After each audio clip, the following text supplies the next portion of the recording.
Hey there, welcome back to my Honkai, Star Rail, Trailblaze Mission, Penacony Arch Part 17, Katamon Idemnity. How does it feel to be in business with Aventurine? I bet you're not used to it. That's just his style. All or nothing is his mantra. He's always cozying up to his clients while egging them on to undertake some dangerous assignment with him.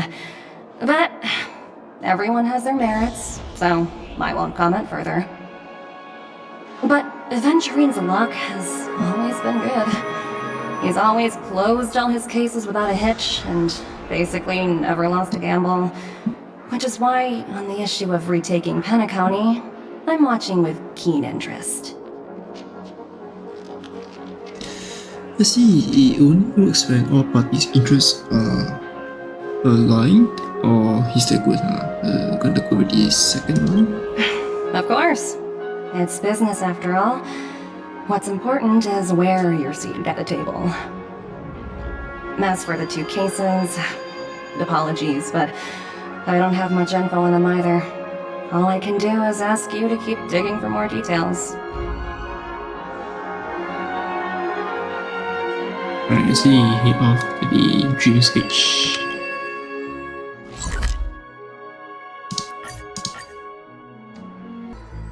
Such tight security. I bet they're stumped by the case as well. Gallagher. Gallagher. Where could he be?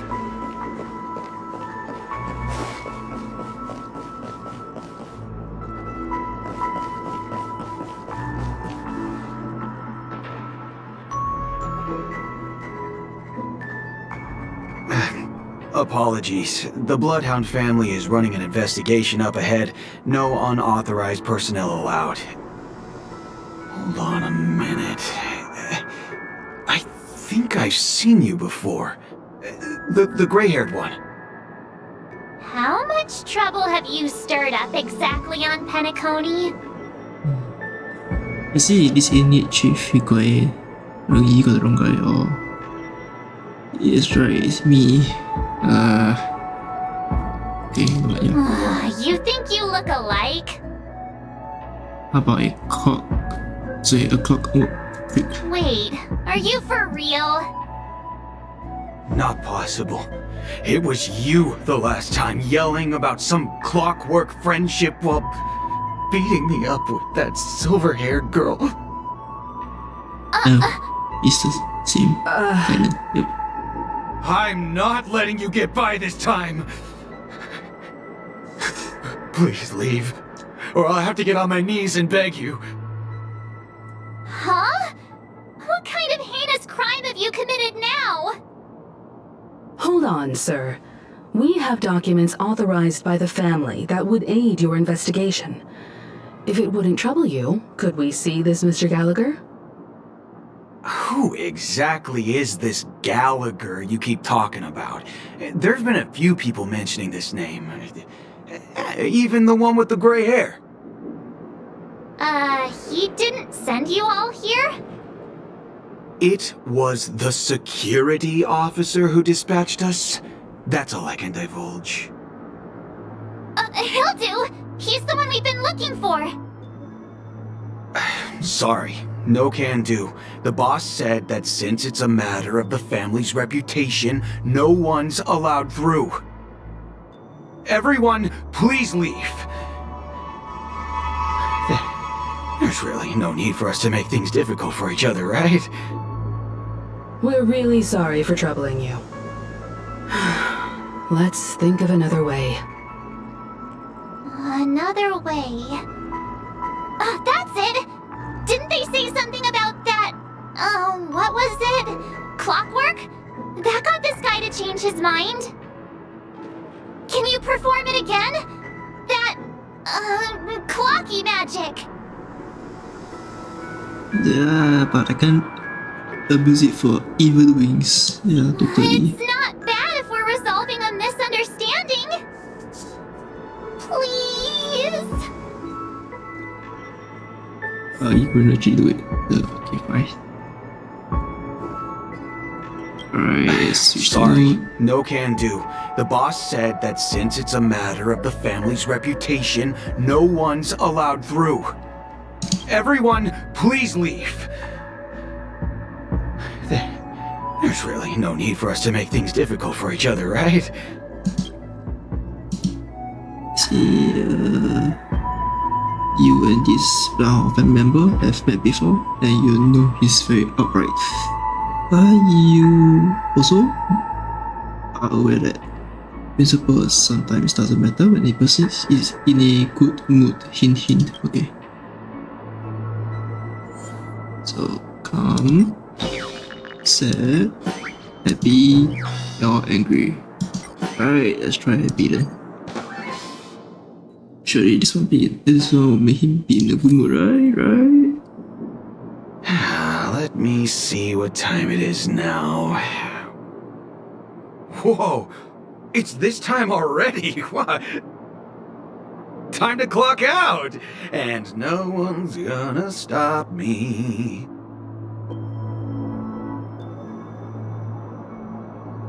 He really principled. Okay, never mind. What? Huh?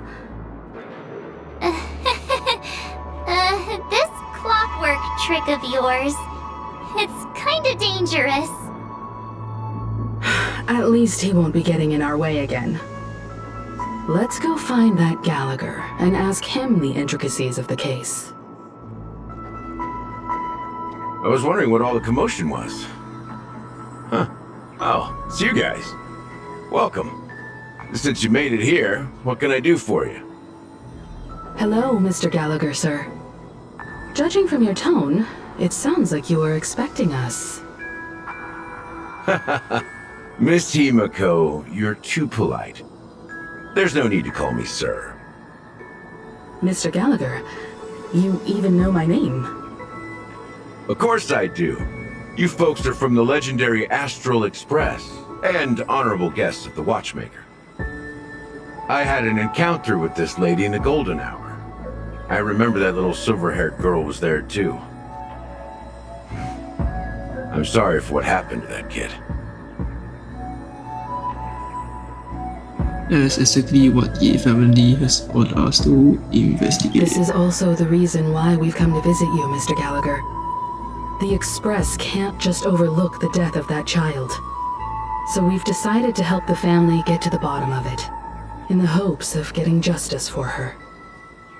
The Nameless involved with the family. What an unpredictable twist of fate. Why? What's wrong with the family? It's nothing. On Penacony, everyone loves the family. No matter how much one resists the beautiful dream, when the time comes, they too will find it hard to let go. Who wants to leave a warm nest? Just idiots, little kids, and inebriated fools. Mr. Gallagher seems to be getting at something. Hint, hint. But you got it wrong. I'm not. You want to discuss the case? Sure. Come with me. This is not a good place to talk. Let's go elsewhere. Okay, on the other side, this is where Belt is, I suppose. Even after that chilling tragedy, this dream is still running effortlessly. Other than the family of the Harmony, it's hard to imagine any other power in the universe that could sustain a building of such magnitude. The family itself is a huge, perfect building. Like a living idol. Each member of the family sees themselves as a piece of the divine puzzle, revolving around a singular core and a shared ideal. Under their command, they loyally fulfill their roles, offering themselves while also receiving sustenance in return. Interesting analogy. Perhaps that's why Penacony's beautiful dream has persisted for so long. But the human body has its limits, and so does the divine's. That doesn't sound like the kind of comment a Galaxy Ranger would make. Just pointing out the facts. Mr. Yang will definitely have a better sense of what's going on than I do. Why do you say that, Miss Acheron? The beautiful dream is crumbling. But not because of a particular eon, a particular faction, or a particular visitor. Its collapse stems from a certain inevitability of human nature. The family refuses to acknowledge this, and it has ultimately backfired and become a catalyst. As people immerse their souls in the dreamscape, where consequences and pain cease to exist, and only ease and pleasure prevail, they draw closer and closer to necrosis. Regardless of the perceived bliss, death looms as the inevitable conclusion. Also, this necrosis will diffuse and spread. One piece of the puzzle's mutation will eventually cause the entire building to shake, break, and crumble. In the end, the dreams that people built in the name of freedom became the cage that imprisoned them. I'm sure you've gained a lot from this trip, Miss Acheron. Are you willing to share your findings with me? Of course. That's if I remember.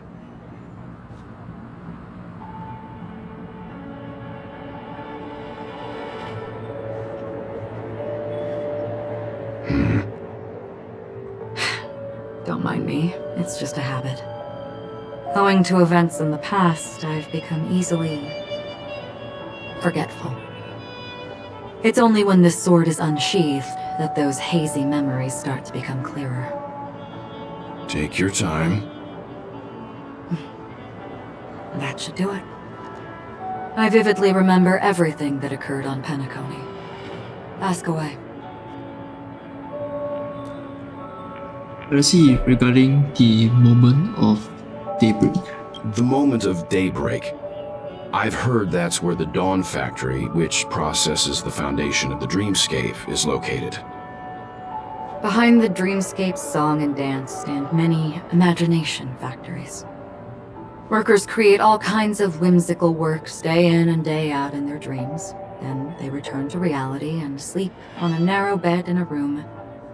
A far cry from luxury. They say it will suffice. Experiencing the bizarre and motley dreamscape is the best reward. There I encountered a young woman who had just come of age, the perfect time to indulge in beautiful dreams.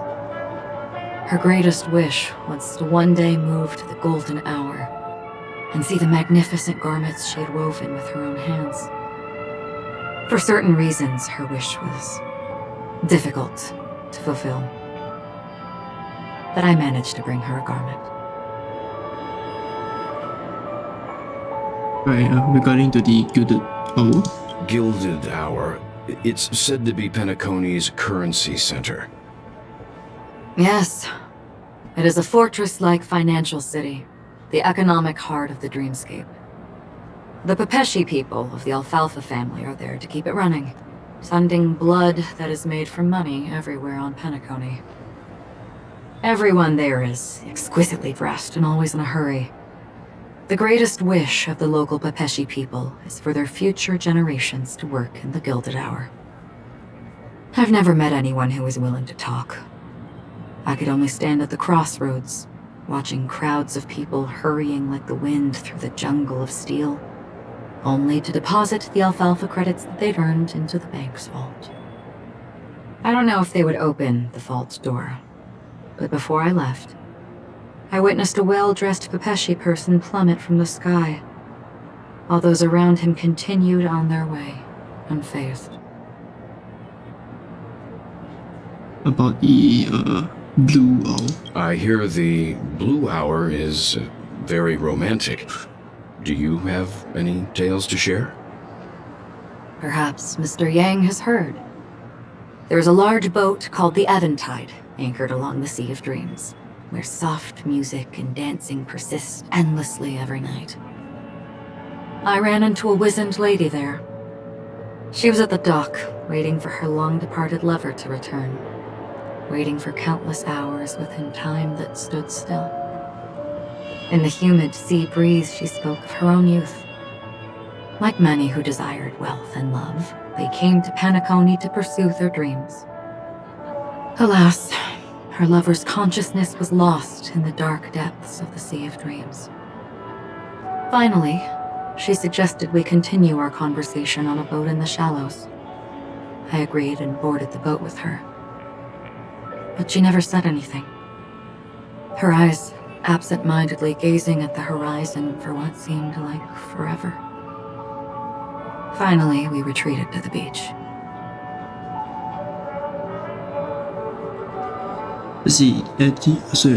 About the moment of dusk. The dreamscape of chic, luxury, and consumerism, the moment of dusk. My companions have been there too. Then you all must have seen those who are attempting to realize their dreams. Or have realized them. Scattering money as if it were dust and betting it on all or nothing. Everything has a price, and everything can be bought or sold. Even dreams themselves. I saw an Intellitron there, who was preparing to auction himself. When someone wins a bid under stipulated periods and rules, he would do the buyer's every bidding, becoming that person's very possession. That Intellitron had been auctioned off a dozen times, and I participated in his 13th. That was the grandest banquet I had ever attended. But never again did anyone cast another glance at him. This time around, there were no successful bids for him. Right, that's everything. This is what I've seen and heard along the way. Someone once said to me, Penacony wasn't like this a long time ago, nor should it be. I've traveled through the reality and dreamscape of the planet of festivities, watched the tides of night rise and fall when time stopped for people, where the spirits of the rich and impoverished remain forever fixed on their own scales. This is why I think the collapse of the beautiful dream is inevitable. There might be a way to change everything. Perhaps. But if this is indeed the world that people desire, if this is precisely why life chooses to slumber, should we still seek to change it?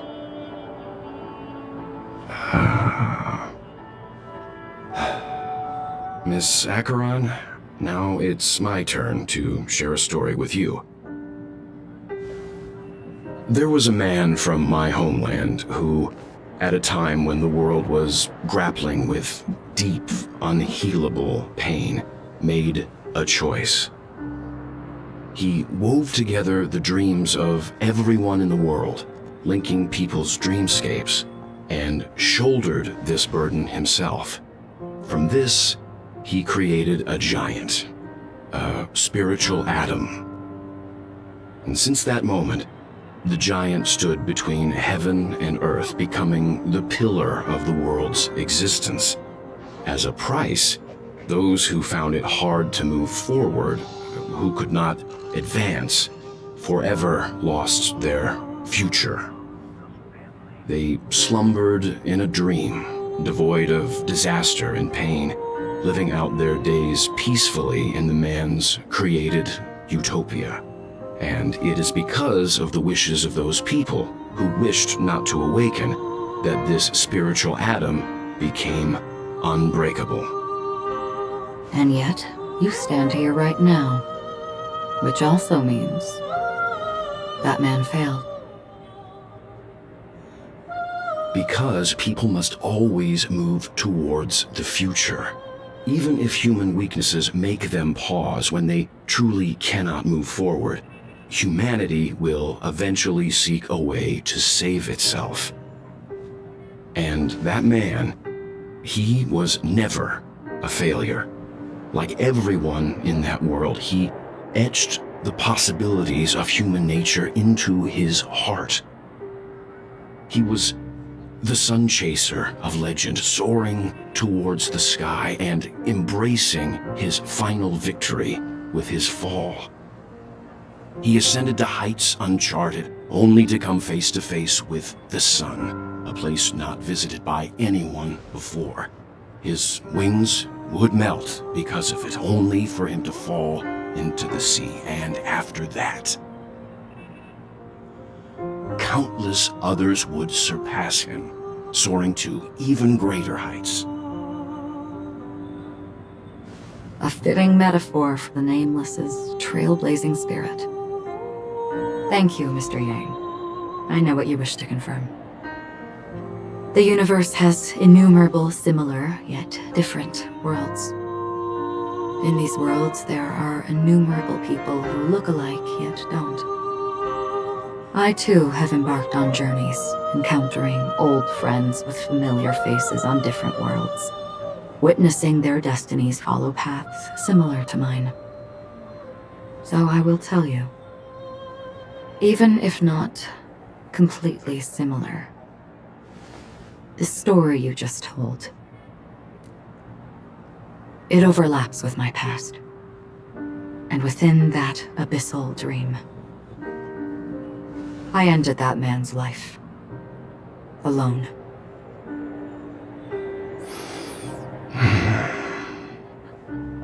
I am not who you think I am, nor will my home be as fortunate as your world. I am sorry.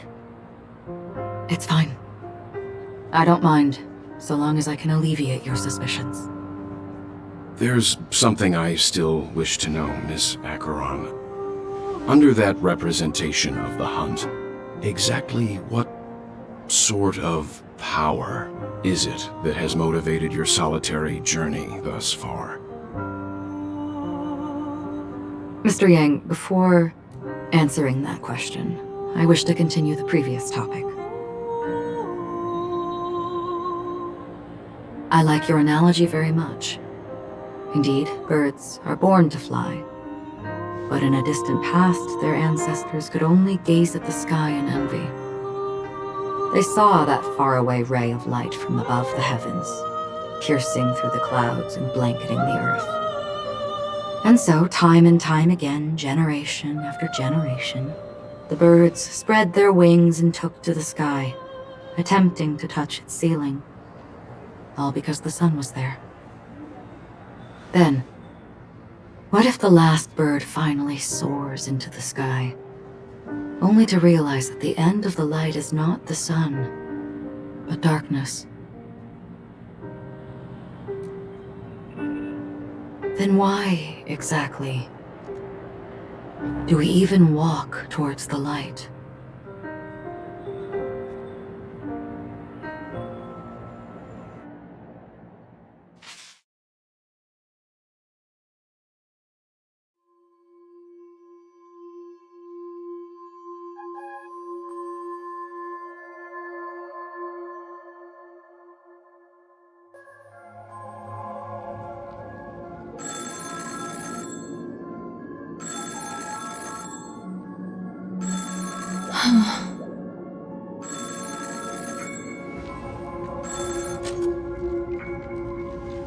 Long time no see.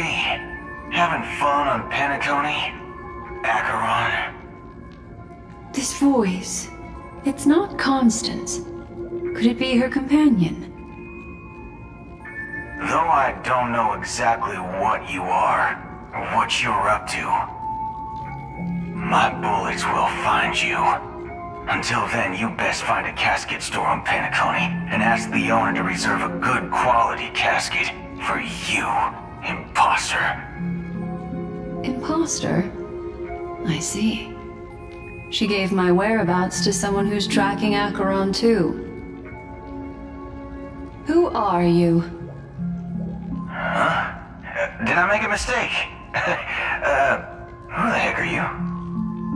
I'm the Garden of Recollection's memo keeper. Not bad. This is the kind of tough challenge I like. You that imposter's bodyguard? Never mind. It's fine. I'll leave a round for you. So get that forehead clean and wait for me. I don't know what you're talking about, but you know Acheron, the Galaxy Ranger, yes? I have something to ask you. Are you asking me to write your will? Sure. Go ahead. Not quite. I only want to ask, how exactly did she become a Galaxy Ranger? She's clearly not a path strider of the Hunt, but you are, aren't you? Tell me, what's Acheron's deal? Sure. Heck, never thought I'd come across an ally. What a stroke of luck. Well, I'll be on Penacony soon. Memo Keeper, go buy a bottle of Asdana's White Oak and warm it up, and I'll raise a glass to you. That lady's passed. Well, nobody knows. But if all you want is a simple answer, sure, you best get a chair and take a seat. That woman, named Acheron, is an emanator who should not exist.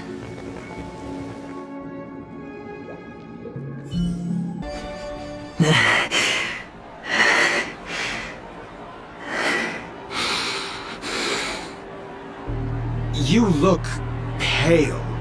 Or is that also part of your act? I didn't think you'd have the nerve to show yourself. I thought this was exactly what you wanted. After all, I faithfully fulfilled my duties as you instructed. Just tell me if you can't hold on any longer. So, the genius of the Council of Mundanites wants to be my Undertaker now. What an honor. Yes, and I'm pretty sure the people at the Strategic Investment Department would love to be notified of your death in due time. But let's not forget, you won't be seeing them, because I'm the manager of this task. Great. Then tell your people that Aventurine is ready to go in 17 system hours. Oh, you've got a lot of nerve. How exactly do you plan on completing your task while your hands are tied by the Harmony? My conversation with Sunday convinced me that there's a traitor in the family. That they hold the secrets of Penacony. So, I took the opportunity to set everything in motion. I even managed to recover the gift money. Things haven't gone this smoothly since I walked through the doors of the Reverie. Now I'm only one step away from victory. Let's just wait and see. Sounds like a very elaborate way of saying that you failed. That's all I can say. Have you forgotten, Doctor? You betrayed me. Go. Do what you must. I look forward to the sight of the IPC fleet surrounding Penacony. You've achieved what you desired, haven't you? That's true, but what's your plan? Did you conceal an orbital support beacon in that gift money bag? Well, who knows? Maybe that's why I'm handing out cash even when I'm about to bite the dust. You are indeed a gambler. An insane one at that. Well, maybe I am. Who knows? Fine. Here, take this. Open it when you're on your last legs. You'll thank me. What's this? Medical advice?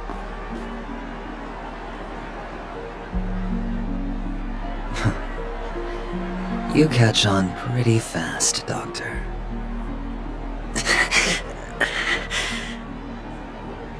asking me to solve a case without giving a single clue. How typical of you, you wound-headed scoundrel. But the way you're all on edge about that stowaway, it's just as I guessed it would be.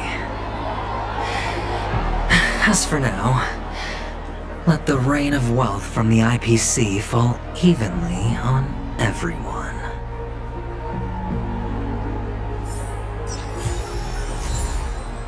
Alright, let's see. Okay. Alright.